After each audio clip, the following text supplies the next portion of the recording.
They fired me on a Tuesday morning, right after I poured my heart and soul into that company for 7 years, only to hire my replacement 2 days later for triple my salary. My world completely imploded. I was the senior project manager at Innovate Solutions, a small tech firm that always preached about being a family. I genuinely believed it.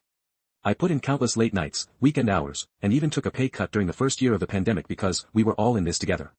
My salary was modest, enough to live comfortably, but never enough to feel truly secure. I trusted them, especially Mr. Henderson, the CEO, who had always been so affable, always had a comforting word. He was the one who personally laid me off. "Alex," he'd said, avoiding eye contact, "this is purely a business decision.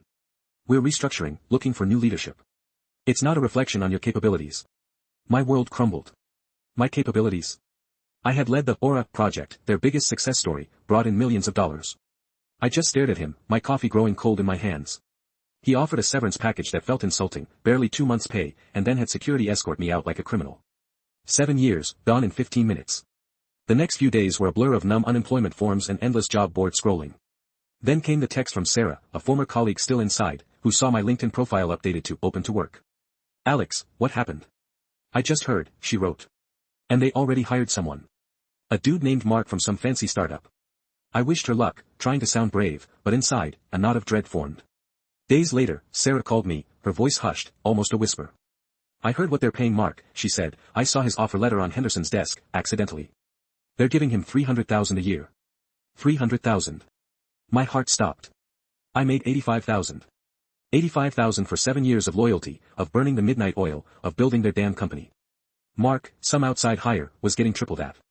The blood drained from my face, then rushed back, hot and pulsing behind my eyes. It wasn't just a business decision, it was a slap in the face. A betrayal so profound it felt physical. I called Sarah back, my voice shaking with a fury I didn't know I possessed. "Are you sure?" "Absolutely, positively sure. Alex, I saw it with my own eyes. Henderson even signed it. They said they needed fresh blood with aggressive growth strategies. Fresh blood, triple the price, for the exact same job I'd been doing, often exceeding expectations. The injustice gnawed at me. I couldn't sleep. I couldn't eat. I thought about just letting it go, moving on.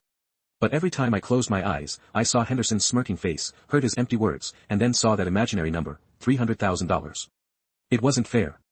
It wasn't right. I spent a week researching, digging. I found a local investigative journalist, Emily Thorne, who had a reputation for exposing corporate misconduct. I sent her an anonymous email, detailing everything, attaching screenshots of my performance reviews, emails showing my project leadership, and Sarah's anonymous tip. I didn't hear back for days, then a single line popped into my inbox, "Call me." Emily was sharp, skeptical, but clearly intrigued. We met for coffee, and I laid out every single detail, my voice trembling with residual anger and a desperate hope for justice. She asked for proof, for more corroboration. I managed to get Sarah to discreetly take a photo of the onboarding document for Mark, showing his salary and start date, careful to obscure any identifying info about Sarah. It was risky, but Sarah was just as disgusted as I was. The article dropped 3 weeks later. Local tech firm fires veteran employee, hires replacement for triple the pay amidst restructuring claims. It was brutal. It quoted my anonymous account, hinted at internal sources, and highlighted the hypocrisy of a company that preached family while making such callous decisions. It had Innovate Solutions' name plastered all over it.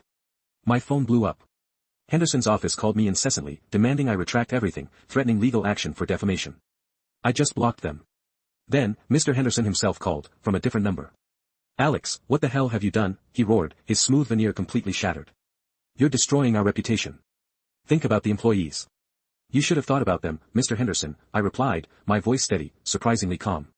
"You should have thought about me when you threw me out like trash and paid my replacement 3 times what I made for the same damn job." He sputtered, something about market value and strategic hires. I just hung up. The comments section on the article was a battlefield. Former employees shared their own stories of being underpaid, overworked, or let go unfairly. Innovate Solutions' social media was flooded with angry comments. Their stock dipped slightly. Mark, the replacement, lasted less than a month. The pressure was immense. Sarah told me he quit, saying he felt uncomfortable and that the company culture was toxic. Henderson tried to spin it as a misunderstanding, a lapse in communication, but the damage was done. They're still struggling to hire senior talent, their reputation in the local tech scene is in tatters. I got a new job last week, ironically, at a competing firm that was impressed by my guts and the fact I stood up for myself. It pays more, not triple, but a significant boost, and the culture feels genuinely supportive. The financial stability is a relief, but the deeper satisfaction is knowing I didn't just take it. I didn't let them get away with it. Sometimes, even when you feel powerless, you have a voice. And sometimes, that voice can bring down giants. So, Reddit, after all that, was I the asshole for going to the press?